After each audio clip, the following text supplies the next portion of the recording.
कव्वाली, लेकिन मैं शुद्ध जागरण वाला आदमी हूँ, शुद्ध भजन संध्या वाला, कथा में रहने वाला आदमी हूँ। इसलिए कोशिश करूंगा कि आप लोगों को भजन में ही आनंद आए।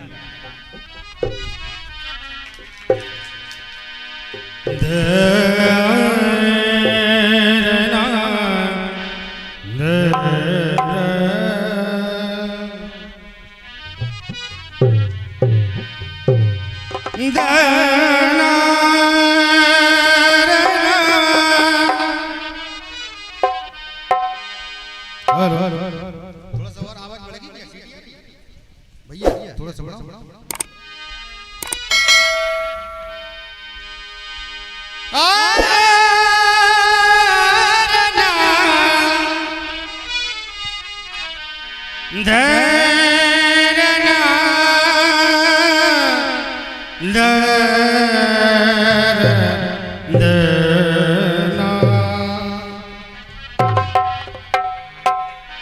वक्रतुंड महाकाय सूर्यकोटि समप्रभ निर्विघ्नं कुरु मे देव सर्वकार्येषु सर्वदा।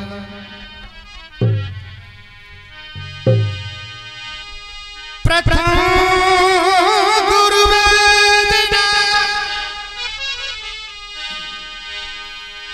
द्वितीय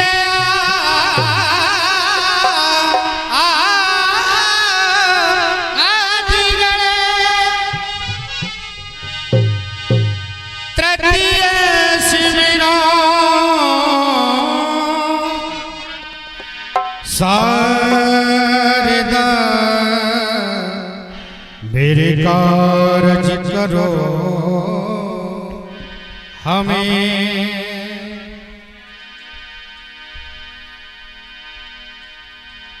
अपना दिल पेश करो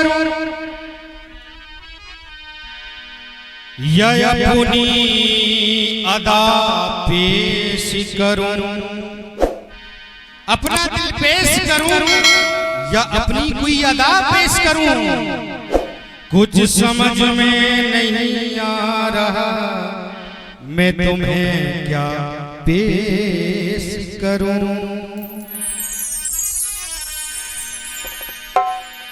जो तुम्हारे दिल को लुभा ले,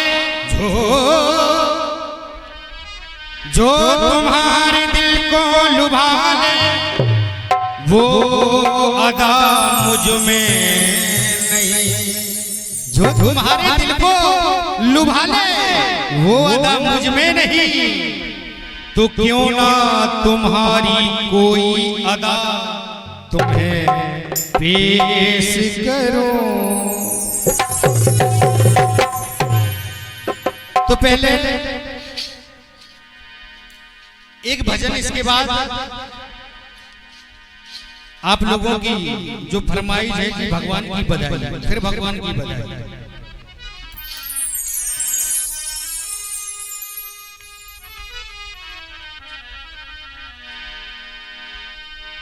हो तेरा साथ निभाएगा,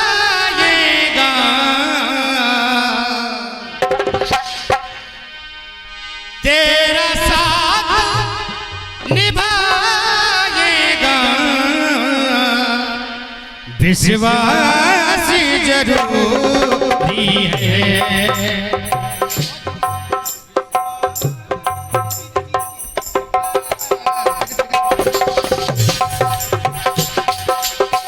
लेकिन आप लोग इतनी देर से ऐसे बैठे हो जैसे भगवान की बधाई में नहीं, जैसे आप लोगों के 100 में से 90 का घाटा लग गया।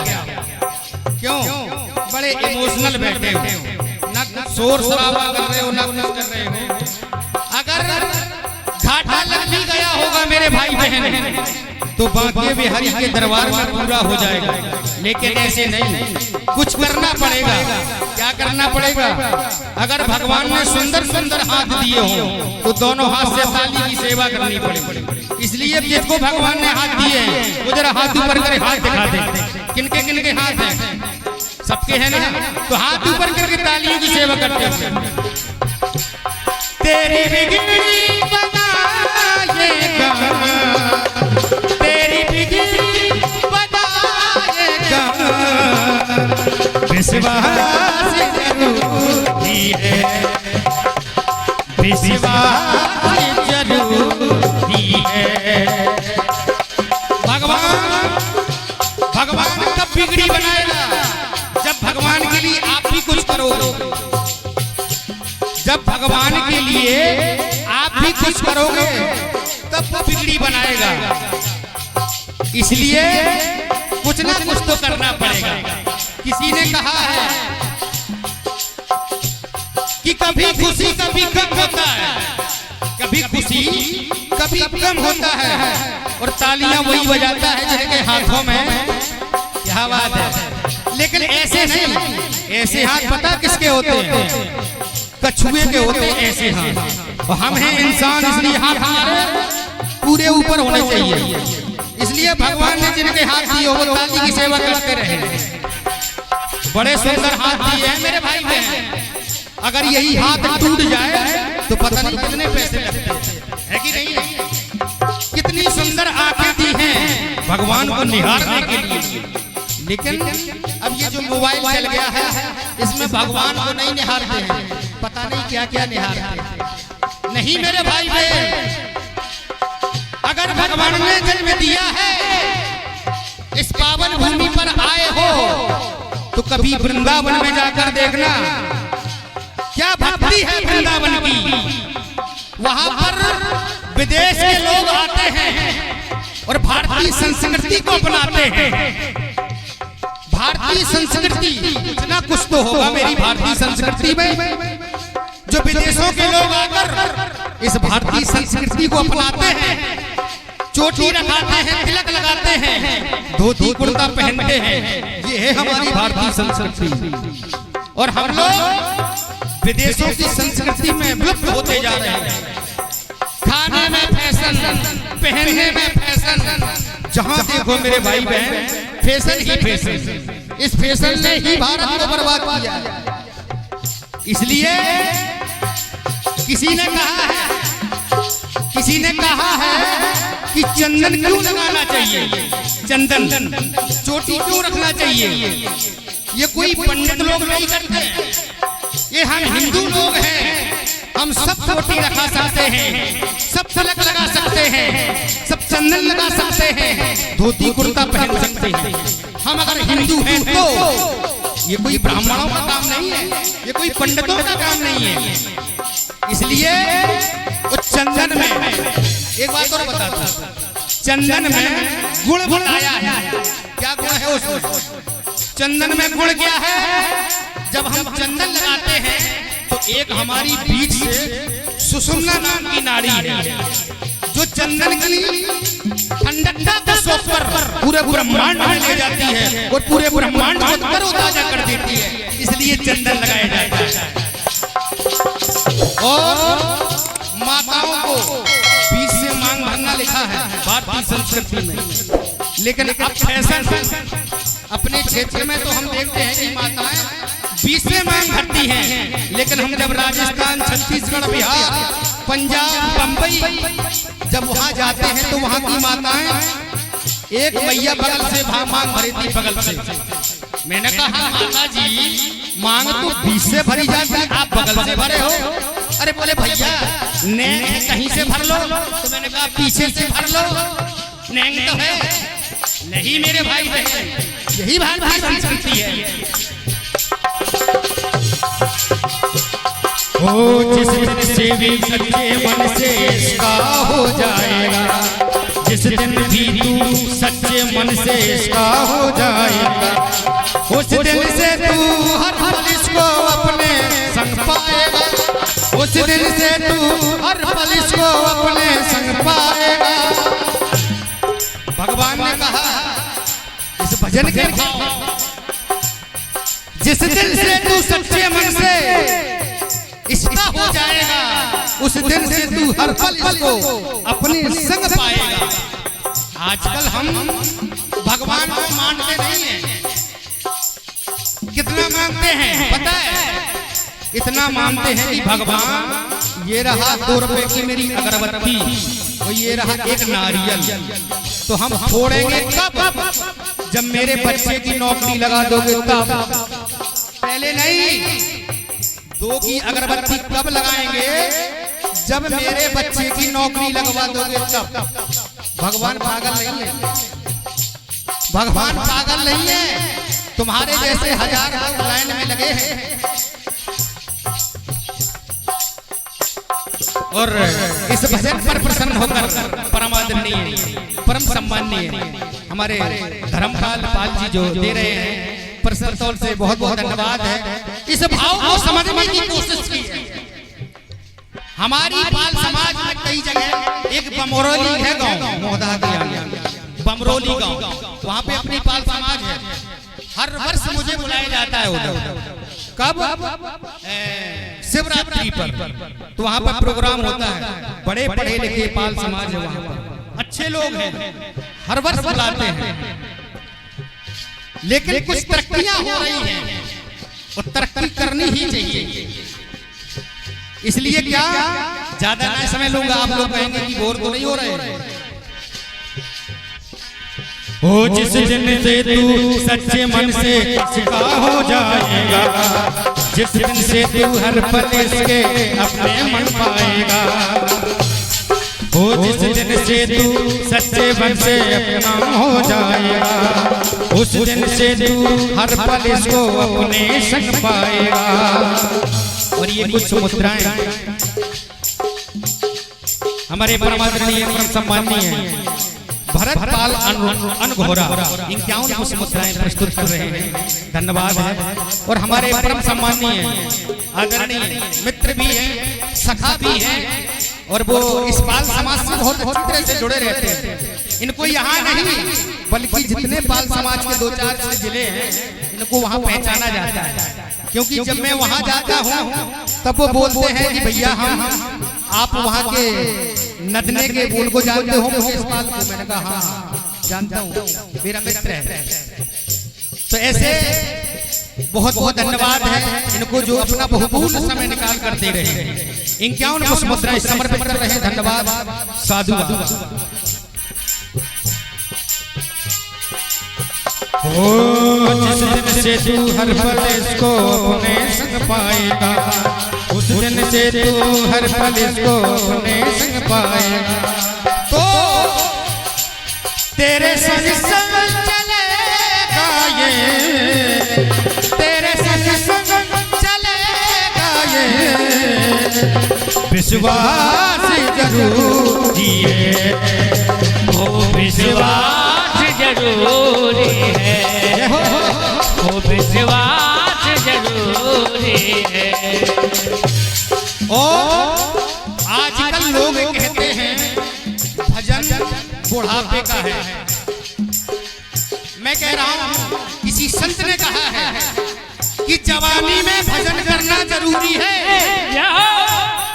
जवानी में भजन करना जरूरी है और बुढ़ापे में भजन करना मजबूरी है। क्या बात है? क्योंकि जब हम किसी लायक नहीं जाते हैं तब जबरदस्ती की माला पकड़ते हैं, वो भी दांत निकल जाते हैं, कहते हैं राम निकलता है, है कि नहीं? और ये लिखा भी है क्या कि बचपन का भजन कैसा? बोले अमृत जैसा। और जवानी का भजन कैसा? बोले दूध जैसा। जवानी का भजन बोले दूध जैसा और बुढ़ापे का भजन बोले पानी जैसा। समझो जाएगा। इसलिए ये मत सोचो कि बुढ़ापे में ही भजन करेंगे। जब बच्चों को संस्कार अभी से देंगे अभी मौका है, वो भजन करेंगे, नहीं तो ऐसे नहीं करेंगे। इसलिए मेरे भाई बहन इस भारतीय संस्कृति को तो पकड़ के चलो, इस सनातन धर्म को पकड़ के चलो।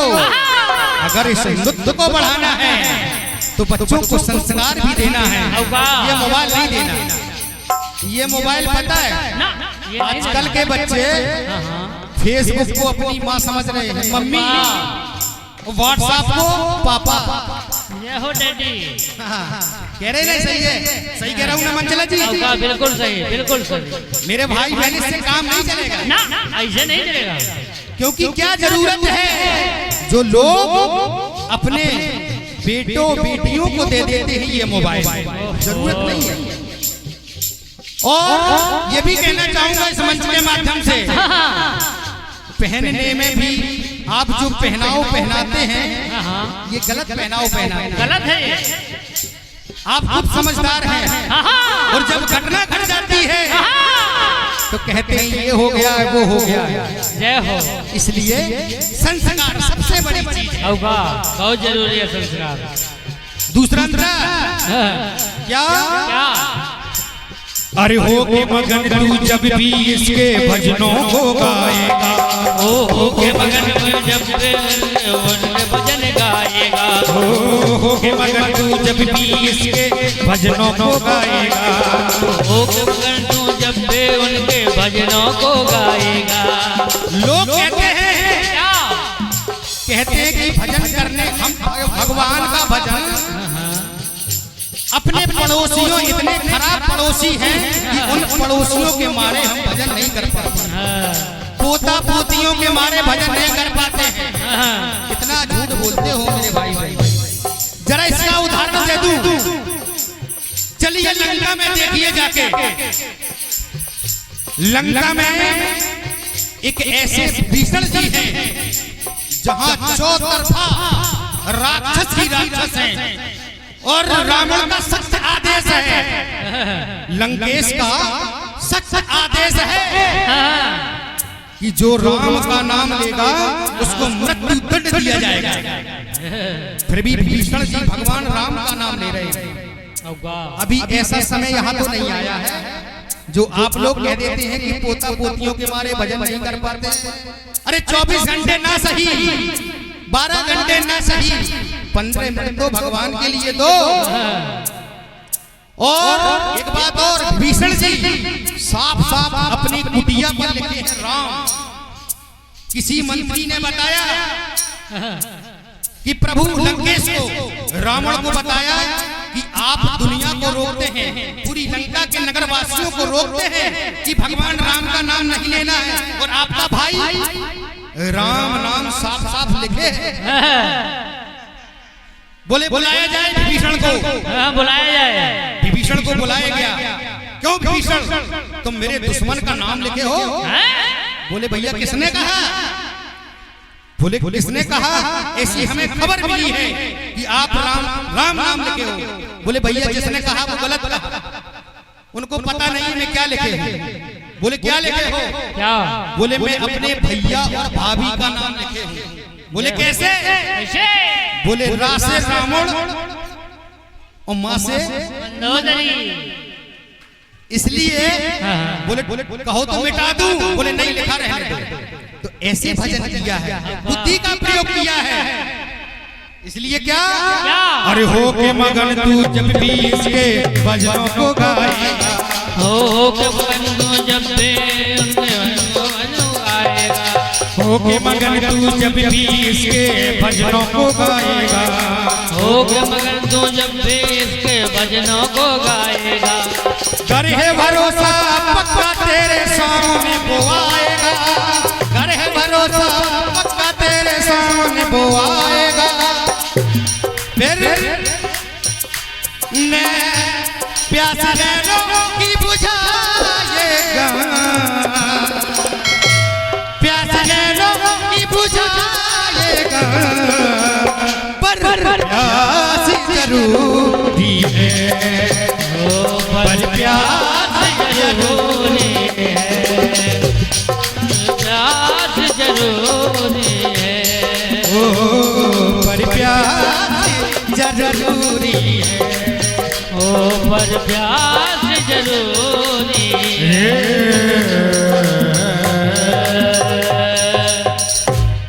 अब एक बता